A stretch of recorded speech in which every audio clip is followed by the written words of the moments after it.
Hello, my dear students. The summary of the last lecture, we have discussed about the introduction of the chapter motion in a plane, and also we have discussed the scalar and vector, and after that we have discussed the position and displacement vector in detail. So, in today's lecture, we want to see the next point, that is equality of vectors, and after that we will see next point, that is multiplication of vectors by a real number. So, first of all, we see the equality of vectors. By seeing that words, equality of vectors means the equal. If they give you the 2, 3, 4 vectors and that vectors are equal, but how they are equal? How can you identify that are the equal or not equal? Yes, that is the question, and we can find it because see here in these two figures. Here, if you calculate its magnitude, then the magnitude of these two vectors A and B are same, equal, and also the direction of these two vectors A and B are the also same. Then we can conclude that these two vectors are the equal. That means equality of vectors. म्हणजे विद्यार्थी मित्रांनो, आपण एखादे जे vector दिलेले आहेत ते equal आहेत असं कधी म्हणू शकतो, तर त्याची जी डायरेक्शन आहे, तर ती डायरेक्शन आणि त्या दोन्हीचं मॅग्निट्यूड, 2 असतील 3 असतील व्हेक्टर जेवढे दिलेले असतील त्याचं मॅग्निट्यूड आणि त्याची डायरेक्शन ही इक्वल असली पाहिजे, सेम असली पाहिजे, तर त्यावेळेस आपण त्याला काय म्हणू शकतो, the given vectors are the equal. Okay, next in another figure, here the vector A prime and vector B prime. If you see these two vectors, magnitude of these two vectors are same. Magnitude क्या है? Same है, but there is a difference between its direction. But इनकी जो direction है वो direction अलग अलग है. Therefore, it is not a equal vector. It is not the example of equality of vectors. It is not equal because its direction is change, different. आता यानंतर सुद्धा आपण दुसरी एक गोष्ट करू शकतो की हा वेक्टर उचलायचा आणि बी या वेक्टर वरती ठेवायचा उचलून. जर आपण हा वेक्टर ॲज इट इज उचलून जर आपण बी वरती ठेवला तर तो ॲज इट इज याच्यावरती तंतोतंतपणे काय होईल, मिळता जुळता राहील. त्याची डायरेक्शन सेम राहील, त्याचं मॅग्निट्यूड सेम राहील ॲज इट इज. म्हणजे बी आपल्याला दिसणार सुद्धा नाही, एवढे एक्झॅक्ट दोघं मिळून जातील. तर त्यावेळेस आपण त्याला काय म्हणू शकतो, इक्वॅलिटी ऑफ वेक्टर्स किंवा these vectors are the equal. But ज्यावेळेस आपण हा वेक्टर घेऊ, ए प्राइम वेक्टर घेतला आणि बी प्राइम वर जर ठेवला तर विद्यार्थी मित्रांनो काय होईल, याची जी डायरेक्शन आहे ही पहा वर जाते थोडीशी आणि थोडीशी खाली. तर आपण ज्यावेळेस याच्यावरती या बी या वेक्टरवर बी प्राइम या वेक्टरवरती जर तो ए प्राइम वेक्टर ठेवला तर काय होईल, हा इक्वल मॅग्निट्यूड इक्वल असेल बट डायरेक्शन इज चेंज. म्हणजे काय होईल, थोड्याशा प्रमाणामध्ये याची डायरेक्शन जी आहे ती वरच्या बाजूने जाईल. तर therefore its direction is not same, therefore it is not a equal vector. It is not the example of equal vectors.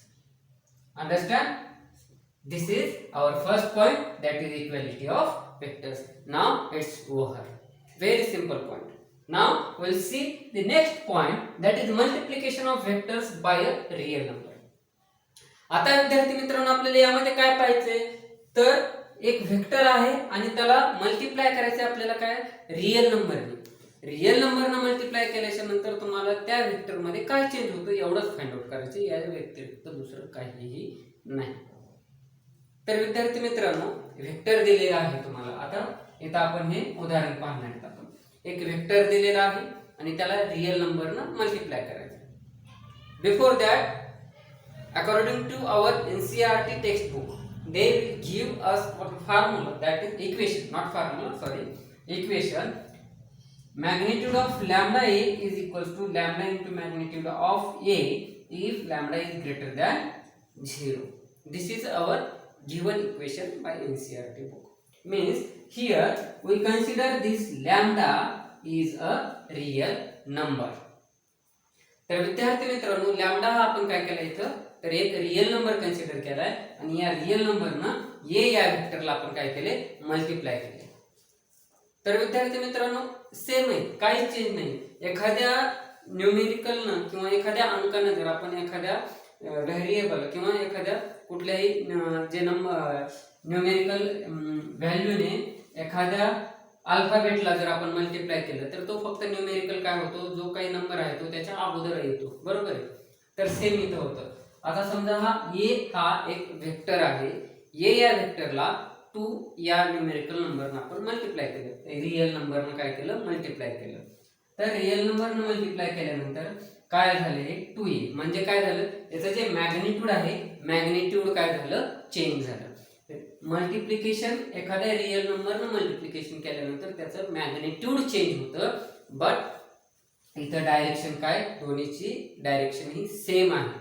But जर या व्हेक्टरला ए या व्हेक्टरला जर आपण निगेटिव्ह नंबरनं जर मल्टिप्लाय केलं तर अशा वेळेस काय होतं विद्यार्थी मित्रांनो, जर त्याला आपण निगेटिव्ह नंबरनं मल्टिप्लाय केलं तर त्यावेळेस त्याची जी डायरेक्शन आहे ती अपोजिट दर्शवली जाते. म्हणजे एला जर -1 न मल्टिप्लाय केलं आपण तर त्याची जी डायरेक्शन आहे, मॅग्निट्यूड इथं जे डायरेक्शन आहे, डायरेक्शन काय झाली, अपोजिट झाली. मॅग्निट्यूड सुद्धा चेंज झाले, एक प्लस आहे दुसरं निगेटिव्ह आहे. जर आपण मॅग्निट्यूड घेतलं तर ते सेम राहील. जर आपण मॅग्निट्यूड मॉड अप्लाय केल्यानंतर काय होतं, मायनसचं चिन्ह निघून जातं, मग ते सेम राहतं. But here the direction of that vector is opposite to first vector. Then also here we have taken another example, that is multiply by the 1.5 to a. Then magnitude is changed and also direction opposite to the direction, but magnitude is also changed. Then they give us the example such that they give the velocity vector that is denoted by v bar. We consider that the velocity vector that is denoted by v bar, and if we multiply it by the time duration or duration of time, that is t, then what will you get? First you have to consider the definition of displacement. What is the definition of displacement? What is the definition of velocity? What is the definition of acceleration? I told you that definition in first chapter. Also, how to revise that definitions on one by one. Position वरून आपण काय काढलं, displacement काढलं, displacement वरून आपण velocity काढली होती, velocity वरून आपण ऍक्सेलरेशन काढलं होतं. म्हणजे हे फॉर्म्युले तुम्हाला सगळे पाठ असायला हवे. तर आता व्हेलॉसिटीचा फॉर्म्युला काय विद्यार्थी मित्रांनो, मग व्हेलॉसिटी म्हणजे काय, change in displacement with respect to time. म्हणजे काय, ds/dt.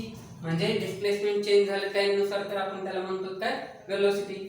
तर जर हा t जर आपण इथं मल्टिप्लाय केला, वेक्टर v व्हेलॉसिटी वेक्टरला जर t न मल्टिप्लाय केलं तर तुम्हाला काय भेटेल, डिस्प्लेसमेंट. आणि हेच सेंटेन्स आपल्या एनसीईआरटी पुस्तकामध्ये दिलेलं आहे, that is v bar into t gives you the displacement. म्हणजे जर व्हेलॉसिटी वेक्टरला जर टाइम ड्युरेशन जर मल्टिप्लाय केलं तर तुम्हाला काय भेटतं, तर डिस्प्लेसमेंट भेटतं.